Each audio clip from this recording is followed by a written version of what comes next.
My name is Chelsea Stevens. I do not work as a cast member at Disneyland. I'm contracted, but I work in entertainment and I play bass in a jazz group here. There are social groups inside Disneyland. Some of them are more official, some are less official. Some like to mark themselves with clothing, others do it in fashion statements. But yes, there are lots of social groups at Disneyland. Social groups that I've seen are, there's a biker gang that wears jean vests and has a lot of patches. There are also fangirls. They're less official, but they're definitely in existence. There's Pan fans, which are fans of only Peter Pan. There's tons of different types. In entertainment, I definitely interact with fangirls the most. They like to come to all the shows. They know the performers. Some of them try to get a little more intimate personally with who the performer actually is. That can actually get us fired, so that's less of a good idea. Most of the fangirls are just very kind, mostly girls who like to hang out at the parking lot and take pictures. From what I've been able to see, people who are drawn to the social groups here usually either don't have a lot going on outside of their normal life. They have a boring job, they want to escape. It's also a lot of times people who have something they want to escape from in their normal life, people who have gone through really difficult times. Disneyland kind of provides a magic in life that you don't get anywhere else, so I can see why you would want your friend group to be here only. The biker gang, I usually don't see them in the park. I don't think they like jazz, so I don't get to see them very often, but I have seen them on the trams. It just seems so strange to see something that looks so hard and mean in a place like Disneyland where there are princesses and fairies. I am not sure what their motive is. I'm not always sure why they're around. They do definitely have a lot of cool vests, jean and leather.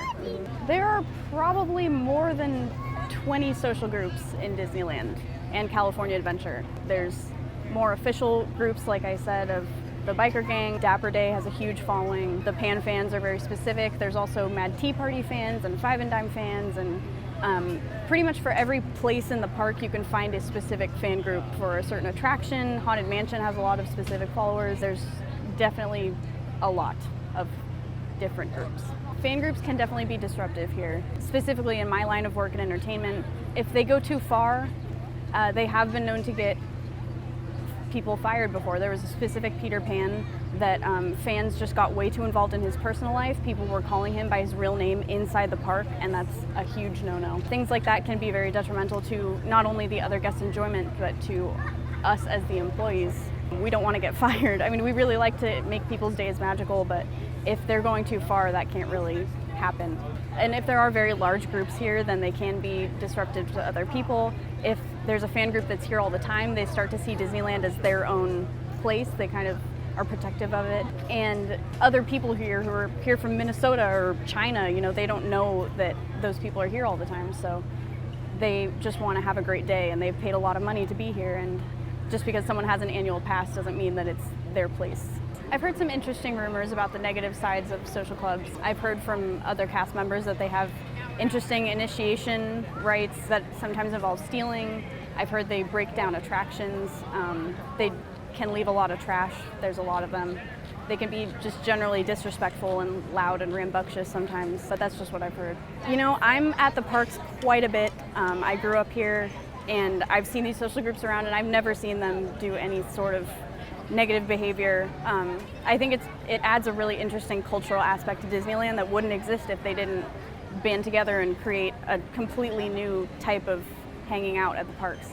So no, I've never seen any disruptive behavior from social groups here. So right over there is actually the Golden Horseshoe. I grew up in that theater. My parents met at the Golden Horseshoe. My dad was a drummer there for 15 years and my mom was a dancer. So Disneyland has always held a very special place in my heart, and I don't think I'm the only person that feels that way. Even though I literally grew up here, I think most people feel that way from the movies, from merchandise, from coming to the parks when they were little. For most people, a family vacation to Disneyland or Disney World is the biggest thing that happens to them in their childhood. I really love Disney. It's a really special thing to me, and I think it is to most people.